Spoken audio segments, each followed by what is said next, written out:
Assalamualaikum warahmatullahi wabarakatuh. Kembali lagi dengan saya Siti Maisyatudinia dan Ina Sofa Salsabila. di video kali ini kita akan membahas sebuah paper berjudul vulkanisme. Baik, di sini terdapat abstrak, yaitu aktivitas vulkanisme bisa dianggap sebagai proses gunung api yang mengeluarkan magma. Magma adalah cairan yang terdapat di dalam perut gunung api yang dapat menyembur keluar sewaktu-waktu. Biasanya efek dari semburan magma akan berdampak pada terjadinya gempa bumi di sekitar lokasi gunung api.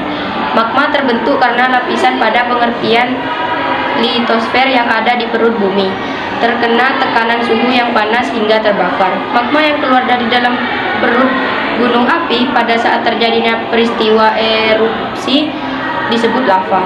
Magma menyembur keluar menuju bumi pada saat proses erupsi menjadi lava karena adanya efek dorongan yang terdapat di dalam perut bumi. Nah, pendahuluan latar belakang paper ini adalah semua gejala alam sebagai akibat adanya aktivitas magma disebut vulkanisme. Gerakan magma itu terjadi karena magma mengandung gas yang merupakan sumber tenaga magma untuk menekan batuan yang ada di sekitarnya. Magma adalah batuan cair pijar bertemperatur tinggi yang terdapat di dalam kulit bumi, terjadi dari berbagai mineral dan gas yang terlarut di dalamnya. Magma terjadi akibat adanya tekanan di dalam bumi yang sangat besar. Walaupun suhunya cukup tinggi, batuan tetap padat. Magma bisa bergerak ke segala arah, bahkan bisa sampai ke permukaan bumi. Jika gerakan magma tetap di bawah permukaan bumi disebut intrusi magma. Sedangkan magma yang bergerak dan mencapai ke permukaan bumi disebut ekstruksi magma atau erupsi. Erupsi inilah yang menyebabkan gunung api atau disebut juga vulkan. Banyaknya tipe erupsi yang menyebabkan munculnya jenis gunung api yang berbeda-beda. Seperti yang telah kita ketahui, di Indonesia banyak tersebar gunung api yang masih aktif. Hal tersebut menyebabkan Indonesia rawan dengan bencana letusan gunung api.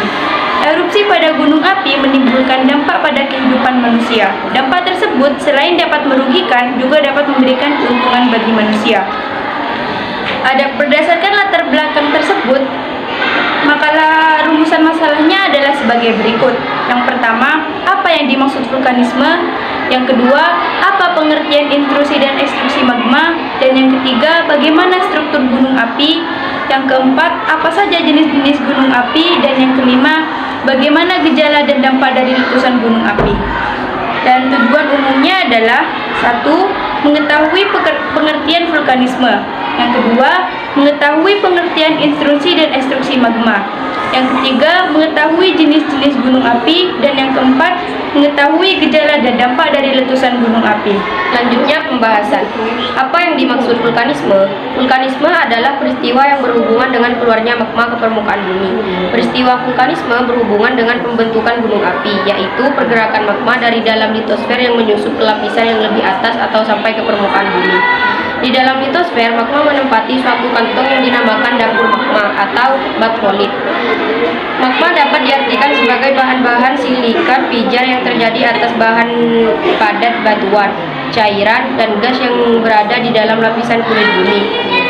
Berbagai macam gas yang terkandung dalam magma antara lain uap air, oksida belerang, SO2, gas hidrokarbon atau asam klorida, HCl, gas hidrosulfat atau asam sulfat. Aktivitas magma disebabkan oleh tingginya suhu magma dan banyaknya gas yang terkandung di dalamnya. Ada dua bentuk gerakan magma yang berhubungan dengan vulkanisme, yaitu intrusi dan ekstrusi magma. Nah, apa pengertian intrusi dan ekstruksi magma? Yang pertama, intrusi magma. Intrusi magma yaitu terobosan magma ke dalam lapisan-lapisan litosfer, tetapi tidak sampai ke permukaan bumi. Intrusi magma dapat dibedakan menjadi 5, antara lain batolit, yaitu dapur magma; intrusi datar, sil atau lempeng intrusi, yaitu magma yang menyusup di antara dua lapisan batuan, mendatar dan paralel dengan lapisan batuan tersebut. Yang ketiga, lakolit, yaitu magma yang menerobos di antara lapisan bumi paling atas, bentuknya seperti lensa cembung atau kue serabi. Yang keempat, gang atau korok, yaitu batuan hasil intrusi magma yang menyusup dan membeku di sela-sela lipatan. Yang terakhir, Diatrema. Diatrema adalah lubang atau pipa di antara dapur magma dan kepundan gunung api yang bentuknya seperti silinder memanjang. Bentukan hasil intrusi magma merupakan sumber mineral yang sangat penting artinya secara ekonomi. Dikarenakan di daerah intrusi itu seringkali didapati berbagai mineral seperti intan, tembaga, besi, emas, perak, dan mineral logam serta non-logam lainnya. Nah, yang kedua, ekstruksi magma. Ekstruksi magma yaitu proses keluarnya magma dari dalam bumi sampai ke atas permukaan bumi. Materi hasil ekstruksi magma dapat berupa lava, yaitu magma yang keluar sampai ke permukaan bumi dan mengalir ke permukaan bumi. Yang kedua, lahar, yaitu material campuran antara lava dengan materi-materi yang ada di permukaan bumi berupa pasir, kerikil, debu, dan lain-lain dengan air sehingga membentuk lumpur. Yang ketiga, ada eflata dan piroklastika, yaitu material dapat berupa bom, lapili, kerikil, dan debu vulkanik. Yang terakhir, ekhalasi atau gas, yaitu material berupa gas asam arang seperti fumarole atau sumber uap air dan zat lemas, solvatar atau sumber gas belerang, dan movet atau gas asam arang. Ekstruksi identik dengan erupsi atau letusan gunung api yang dapat dibedakan menjadi dua, yaitu erupsi efusif dan erupsi eksplosif. Erupsi efusif yaitu erupsi berupa lelehan lava melalui retakan atau rekahan atau lubang kawah suatu gunung api. Yang kedua, erupsi eksplosif yaitu erupsi berupa ledakan dengan mengeluarkan bahan-bahan padat eflata atau piroklastika berupa bom, lapili, kerikil, dan debu vulkanik bersama-sama dengan gas dan fluida. Selanjutnya, bagaimana struktur gunung api? Struktur gunung api itu terdiri atas 1. Struktur kawah adalah bentuk morfologi negatif atau depresi akibat kegiatan suatu gunung api, bentuknya relatif bundar. Kedua, kaldera. Bentuk morfologinya seperti kawah tetapi garis tengahnya lebih dari 2 km. Kaldera terdiri atas kaldera letusan, kaldera resurgen, kaldera erosi. 3. Rekahan dan graben. Retakan-retakan atau patahan pada tubuh gunung api yang memanjang mencapai puluhan kilometer dan dalamnya ribuan meter. Rekahan paralel yang mengakibatkan amblasnya blok di antara rekahan disebut graben. 4. Depresi volkanotektonik. Pembentukannya ditandai dengan deretan pegunungan yang berasosiasi dengan pembentukan gunung api akibat ekspansi volume besar magma asam ke permukaan yang berasal dari kerak bumi. Depresi ini dapat mencapai ukuran puluhan kilometer dengan kedalaman ribuan meter. Nah, selanjutnya, apa saja jenis-jenis gunung api? Jenis gunung api itu terbagi menjadi 3. Yang pertama, jenis gunung api berdasarkan aktivitasnya itu ada 3. Gunung api aktif, gunung api mati, dan gunung api istirahat. Yang kedua, jenis gunung api berdasarkan bentuk dan terjadinya. Itu ada gunung api maar, gunung api kerucut atau strato, gunung api perisai atau tameng. Dan terakhir, jenis gunung api berdasarkan tipe letusan atau intensitas. Yang pertama, Hawaiian. Gunung api tipe Hawaiian mempunyai tipe letusan dengan beberapa karakteristik, yaitu pancuran lava ke udara yang ketinggiannya mencapai 200 meter, mengalir secara bebas dan mudah bergerak. Yang kedua, Strombolian. Gunung api Strombolian mempunyai ciri letusan yang ketinggiannya mencapai 500 meter dan pijarnya seperti kembang api. Yang ketiga, Vulkanian. Letusan gunung api jenis ini akan membentuk volcano yang disertai awan panas padat. Yang keempat, Pelean. Jenis gunung api tipe Pelean memiliki ciri letusan paling merusak karena magma yang dikeluar berasal dari lereng gunung yang lemah. Yang kelima, Merapi. Ciri letusan gunung api jenis Merapi adalah adanya guguran lava pijar saat kubah lavanya runtuh. Yang keenam, St. Vincent.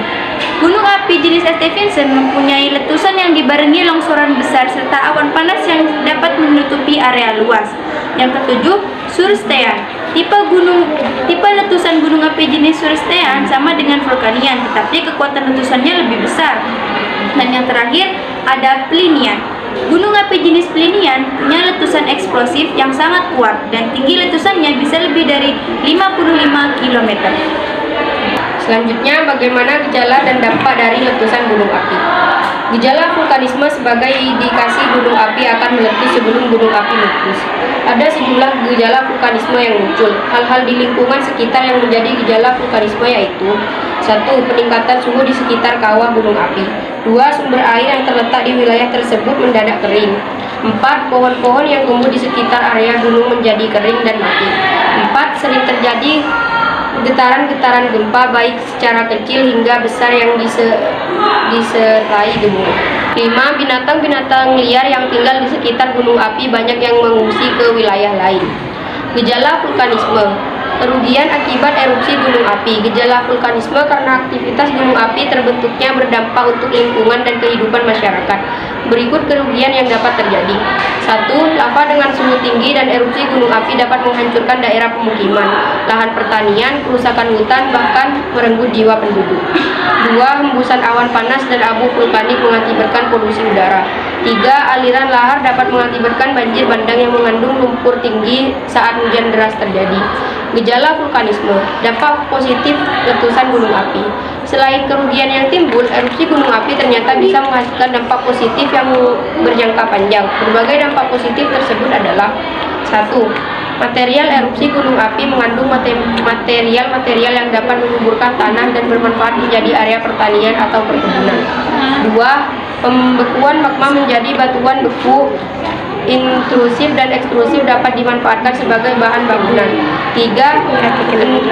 Endapan belerang di sekitar kawah gunung api dapat ditambang sebagai bahan baku pupuk bahkan obat-obatan. 4. Uap akibat aktivitas magma dapat dimanfaatkan sebagai pembangkit tenaga panas bumi.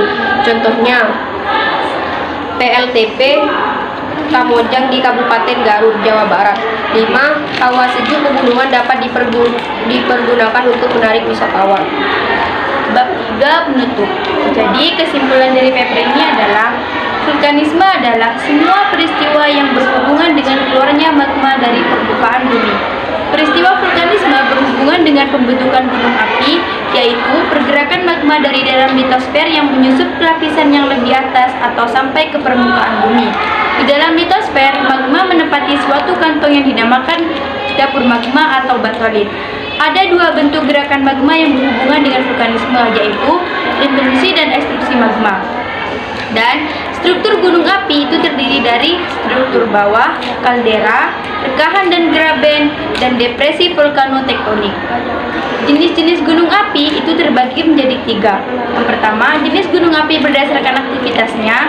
Yang kedua, jenis gunung api berdasarkan bentuk dan terjadinya. Dan yang ketiga, jenis gunung api berdasarkan tipe letusan atau intensitas. Nah, gejala sebelum gunung api meletus salah satunya adalah peningkatan suhu di sekitar kawah gunung api. Dan letusan gunung api itu bisa menghasilkan dampak positif dan dampak negatif. Sekian, terima kasih. Cukup sekian presentasi dari kami, kurang lebihnya mohon maaf. Wassalamualaikum warahmatullahi wabarakatuh.